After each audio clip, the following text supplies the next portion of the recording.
Subscribe कीजिए Urdu for all को और बेल आइकन पर क्लिक करें लेटेस्ट वीडियोस के लिए। अस्सलाम वालेकुम दोस्तों, मेरा नाम साकिब अब्बासी है और आप उर्दू फॉर ऑल देख रहे हैं।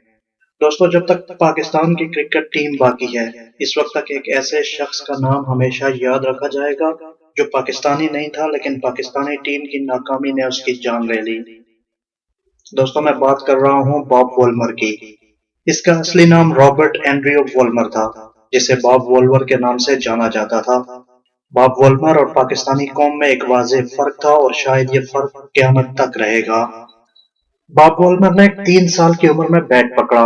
वो 24 अगस्त 1972 को टेस्ट क्रिकेटर बना और 17 मार्च 2007 तक क्रिकेट की दुनिया में रहा। बॉब वोल्मर का क्रिकेट करियर अमली तौर पर 1984 में खत्म हो गया था, जिसके बाद इसने साउथ अफ्रीकन हाई स्कूल की कोचिंग शुरू कर दी। फ्रेंड्स, वो 1991 में वॉर्कशायर का कोच बन गया। वॉर्कशायर ने इसकी कोचिंग में 4 टूर्नामेंट खेले और इनमें से 3 टूर्नामेंट जीत लिए। वो 1994 में साउथ अफ्रीका की क्रिकेट टीम का कोच बन गया। बॉब वोल्मर ने आने वाले दिनों में साउथ अफ्रीका को क्रिकेट कंट्री बना दिया। 1994 से 1999 तक साउथ अफ्रीका की क्रिकेट टीम का दौर सुनहरी था। फ्रेंड्स, इस दौर में जेंटी टोड्स, हंसे क्रोनिये और शॉन पोलाक ऐसे बेहतरीन खिलाड़ी पैदा हुए। ये खिलाड़ी बॉब वोल्मर की मेहनत का नतीजा थे। बॉब वोल्मर की कोचिंग में साउथ अफ्रीका ने 73% वनडे इंटरनेशनल और 10 टेस्ट सीरीज जीती। 1999 के वर्ल्ड कप में बॉब वोल्मर साउथ अफ्रीका को कोच था। उसने वर्ल्ड कप को अपने लिए हदफ मुकर्रर कर रखा था, लेकिन बदकिस्मती से साउथ अफ्रीका और ऑस्ट्रेलिया के दरमियान मैच टाई हुआ और साउथ अफ्रीका सेमीफाइनल हार गया। बॉब वोल्मर ने उसे अपनी नाकामी समझा, लिहाजा उसने कोचिंग से इस्तीफा दे दिया। फ्रेंड्स, पाकिस्तान ने 2004 में बॉब वोल्मर की खिदमत हासिल की। वो पाकिस्तान आया और उसने हमारी क्रिकेट टीम की कोचिंग संभाल ली। बॉब वोल्मर का ख्याल था कि पाकिस्तानी टीम इसकी क़यादत में 2007 का वर्ल्ड कप जीत लेगी, लेकिन मार्च 2007 में वर्ल्ड कप शुरू हुआ तो पाकिस्तानी टीम ने बॉब वोल्मर को हिला कर रख दिया। 13 मार्च को पाकिस्तान और वेस्ट इंडीज के दरमियान पहला मैच था। पाकिस्तान ये मैच 54 रन से हार गया। दूसरा मैच 17 मार्च को आयरलैंड के साथ हुआ।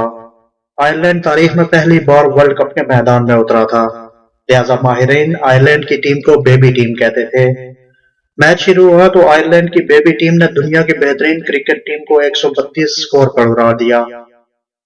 पाकिस्तान ने बॉलिंग शुरू की तो आयरलैंड ने 41 ओवर में 132 रन बना लिए।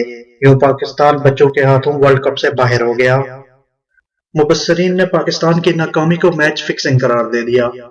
माहिरीन का ख्याल था कि आयरलैंड क्रिकेट टूरिज्म की बुनियाद रखना चाहता है, और यह सिर्फ उसी सूरत में मुमकिन था जब आयरिश टीम पाकिस्तान जैसे किसी बड़े मुल्क को शिकस्त दे देती।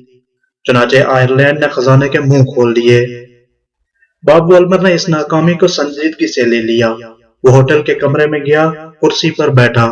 उसने नाकामी की वजूहात पर सोचना शुरू किया और उसे हार्ट अटैक हो गया। वो अस्पताल के रास्ते में दम तोड़ गया। फ्रेंड्स, बॉब वोल्मर का यह हादसा इस वक्त पेश आया जब हमारी क्रिकेट टीम अपनी नाकामी को अल्लाह ताला का इम्तिहान करार दे रही थी और कौम को स्याह बकरे ज़बह करने और कुफारा अदा करने के मशवरे दिए जा रहे थे।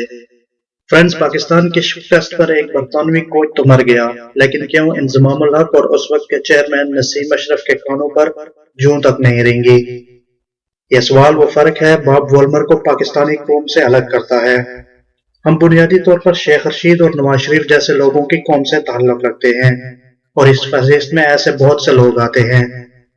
फ्रेंड्स, मैंने शेख रशीद का जिक्र इसलिए किया है कि जब एक ट्रेन का हादसा हुआ तो शेख रशीद से पूछा गया कि आप इस्तीफा नहीं देंगे, तो शेख रशीद का जवाब सुने कि मैं ड्राइवर तो नहीं था, मैं तो वजीर था। और नवाज शरीफ के बारे में तो शायद आप जान ही रहे हैं कि कैसे इतनी दौलत की लूट मार के बावजूद गलती मानने के बजाय फौज और अदलिया को बुरा भला कहा जा रहा है। फ्रेंड्स, शायद बॉब वोल्मर की बदकिस्मती थी कि वो पाकिस्तान में रहने के बावजूद हमसे सीना तानने का फन न सीख सका। अगर वो ये फन सीख लेता तो यूं तन्हा होटल के कमरे में ना मारा जाता। वो मीडिया के कैमरों की तरफ देखकर मुस्कुराता और विक्ट्री के निशान बनाता। नवाज शरीफ, शेख रशीद और बॉब वोल्मर जैसे लोगों में ज़मीर का फर्क था। बॉब वोल्मर का ज़मीर जिंदा था। वो अपने दिल के नैब का सामना न कर सका और अपनी जान दे दी। उम्मीद करता हूँ फ्रेंड्स आपको ये वीडियो जरूर पसंद आई होगी। اگر یہ ویڈیو پسند آئی ہے تو اسے ضرور لائک اور شیئر کریں۔ اللہ حافظ۔